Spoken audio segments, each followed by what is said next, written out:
Question number 183 माननीय श्री कोमती रेड्डी वेंकट रेड्डी।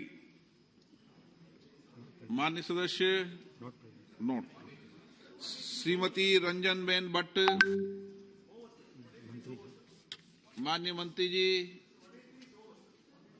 पटल पर रख दिया है। Question number 187 Shri Dayanidhi Maran ji.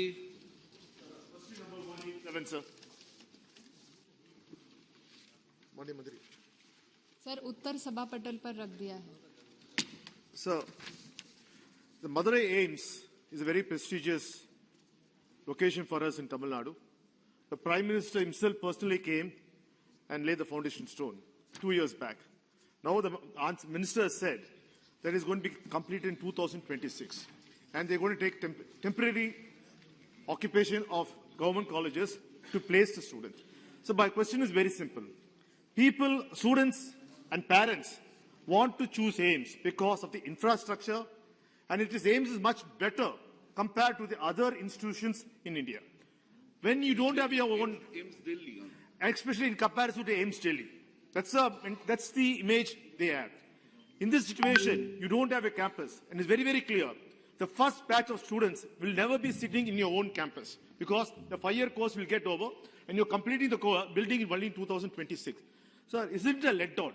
Isn't the compromise? Aren't you compromising the education of these students who are coming there thinking they're going to get the same standard or levels of Delhi AIIMS? अध्यक्ष महोदय, आपके माध्यम से मैं ये कहना चाहूंगी कि PMSSY के माध्यम से जो नए एम्स खुल रहे हैं और कुछ upgradation of existing government medical college ये काम चल रहे हैं, उसमें आपने जो सदस्य महोदय ने जो चिंता जताई है कि ये काम कब तक पूरा होगा। आदरणीय प्रधानमंत्री जी के नेतृत्व में जबकि 6 एम्स थे, अभी 22 एम्स खुलने जा रहे हैं, जिसमें ये 16 नए हैं। सर, मैं आपके माध्यम से ये कहना चाहूंगी कि मदुरई में जो काम है वो मदुरई प्रोजेक्ट के लिए लोन जो है वो एक जापान इंटरनेशनल कॉरपोरेशन एजेंसी के थ्रू सर वो मिला है और उसमें सर कुछ प्रोसेस लगते हैं, कुछ सर्वे लगते हैं सर, उसमें टाइम लगता है और ये एग्जीक्यूटिव एजेंसी भी अपॉइंट हो चुकी है।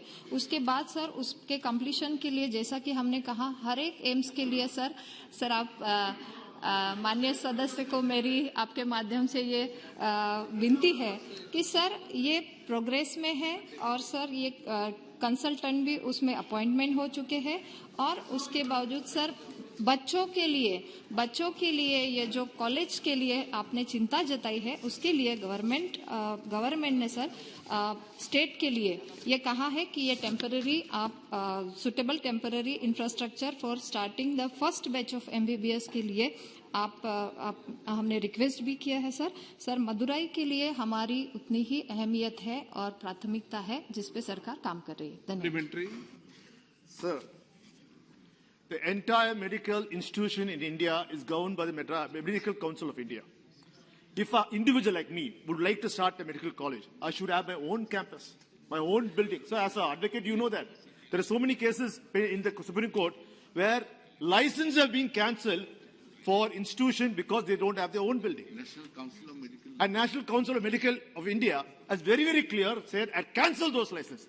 How come AIIMS of Madurai or AIIMS in other part is borrowing, including Patna, including Patna is borrowing building space from another government hospital? How are you excluded? Then if you are excluded, you should also do the same exception to other private medical colleges. And if so, have you got any exemption by the cabinet? Is there any law accepting you to do that? Thank you, sir.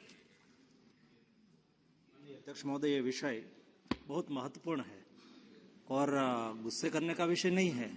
यही सरकार है जिन्होंने primary health care उपलब्ध हो उसके लिए health and wellness centre भी चालू किया है।